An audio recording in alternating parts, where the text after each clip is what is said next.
Hello guys, dito po ako ngayon sa patubigan namin ngayon. Umattend ako ng assembly meeting namin. Hindi naman siya general meeting, so hindi po.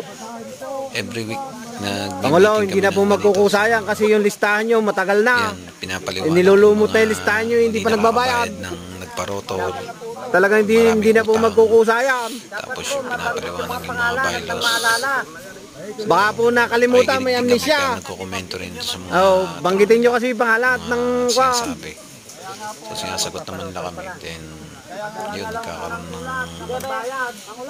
ng quorum yun. Saka nagkakaroon na siya ng napapinalize yung mga dapat i-finalize na batas.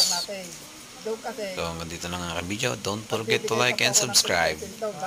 Bye! Bye! Natapos na yung